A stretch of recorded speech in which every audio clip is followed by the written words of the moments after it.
హైవ్యూర్స్. గతంలో కేసీఆర్, కేటీఆర్ మరికొంతమంది ఆంధ్రుల గురించి మాట్లాడుతూ, ఆంధ్రులు మాట్లాడే భాష గురించి మాట్లాడుతూ ఎగతాళి చేశారు. వన్స్ తెలంగాణ గవర్నమెంట్ ఏర్పడిన తర్వాత, కేసీఆర్ గవర్నమెంట్ వచ్చిన తర్వాత ప్రపంచ తెలుగు మహాసభలను పెట్టి దాన్ని అప్పుడు చెప్పున్నాడు, 2 రాష్ట్రాల్లో ఉన్నది తెలుగే, కానీ ఆయా ప్రాంతాలను బట్టి యాస మారిద్ది, భాషకున్న అర్థాలు మారుతూ ఉంటాయి, పదాలు మారుతూ ఉంటాయి, ఇవి మాండలికాలు అన్నాడు. దాన్ని నేను కేసీఆర్ మెచ్చుకున్నా. సరే, ఒకప్పుడు ఎట్లా ఉంటేనేమో ఇప్పుడు మెచ్చుకున్నాడు కదా. సో తెలంగాణలో ఉన్నటువంటి వాళ్ళు ఇప్పటికైనా తెలుసుకోండి అయ్యా, గుంటూరు కృష్ణ వాళ్ళు మాట్లాడితే తెలుగు భాష కాదు, అందరూ మాట్లాడే తెలుగు భాషే, కాకపోతే ఒక్కొక్క ప్రాంతానికి, ఒక్కొక్క జిల్లాకి, ఒక జిల్లాలో ఉన్న ప్రాంతాలు కూడా మాండలికాలు వేరుంటాయి, ఆ పద ప్రయోగంలో కొన్ని మనకి వేరేలాగా వినిపిస్తూ ఉంటాయి, కానీ అవి కరెక్ట్గానే మంచిగానే ఉంటాయిరా బాబు అని చెప్పి. ఇక ఇప్పుడు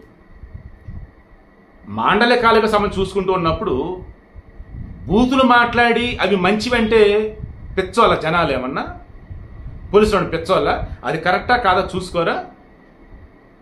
ఈ కాంగ్రెస్లు కుక్కల కొడుకులు అని కేసీఆర్ మొన్న సిరిసిల్ల సభలో అన్నాడు. ఇంకా రకరకాలుగా ఏదో అనేసాడు.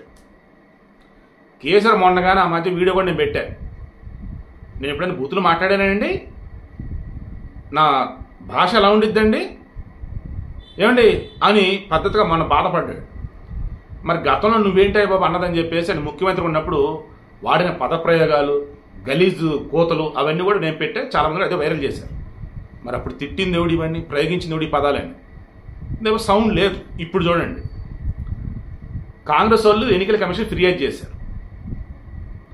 మా ముఖ్యమంత్రిని కానీ, మా అధికారం ఉంటాడు, మా పార్టీని గలీస్తరంగా ఆయన మాట్లాడుతున్నాడు, ఏంది అసలు ఆయన ఏంటి, ఆయన మాటలేంటి, తప్పు కాదు ఇది, ఏంటి అసలు ఇది అన్నారు. దాని ఎలక్షన్ కమిషన్ ఎన్నిక నోటీసులు జారీ చేసింది.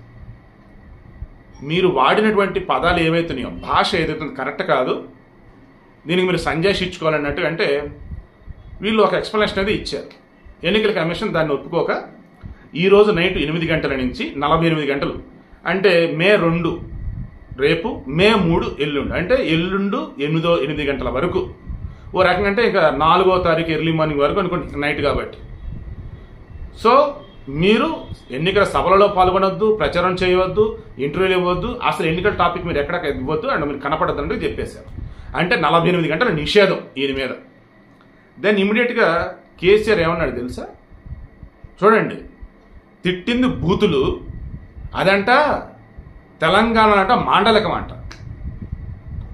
నాకు కేసీఆర్లో నచ్చని ఇదే, గల్లీస్తరంగా మాట్లాడతాడు, అదేమంటే తెలంగాణకు అంటగట్టి అందరిని రెచ్చగొడతాడు, ఇక అందరూ వచ్చేసి ఈయనకి సపోర్ట్ ఉండాలంటే మాట్లాడుతూ ఉంటాడు. ఆయన చేసిన తప్పుడు పనులకు కూడా.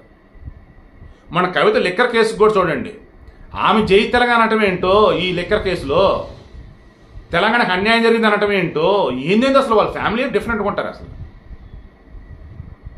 ఇప్పుడు అట్లేమన్నాడు తెలుసా, మాండలికం అది మీకు అర్థం కాలేదు, ఆ కాంగ్రెస్లో బిట్లు కట్ చేసి మీకు వినిపించారు, చూపించారు, ఏదో చేశారు, ఏదో తేడా చేసిన వాళ్ళు, నేనేం తప్పు మాట్లాడలా, తెలంగాణ మాండలికాల్లో ఉన్నటువంటి పదాలు మీకు అర్థం కాలేదు అంతే అన్నాడు. అరే ఘోరంగా బూతులు తిట్టావు కదా బాబు నువ్వు, మరలా మాండలికాలు అంటావు ఏంటంటే జనాలు బిత్రపోతాను. ఆయన అయిపోయిందా.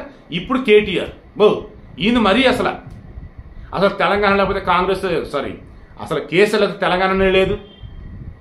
ఇంకెట్టా మాట్లాడతాడంటే ఉద్యమం అనేదానికి కేర్ ఆఫ్ అడ్రస్ కేసీఆర్ అంటాడు. మరి ఉద్యమంలో చనిపోయిన ఎంతమందికి మీరు నిజంగా వాళ్ళకి న్యాయం చేశారు? నీళ్లు నిధులు నియామకాలు అన్నప్పుడు నియామకాల విషయంలో మీరు ఎంతమంది నిరుద్యోగులకు న్యాయం చేశారు? ఆన్సర్ ఉండదు.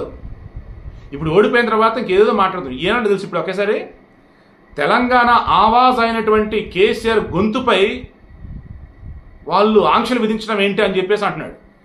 తెలంగాణ ఆవాజ్ అంటే తెలంగాణ యొక్క సౌండ్, తెలంగాణ ధ్వని, అది కేసీఆర్ గొంత, అది గొంతానా?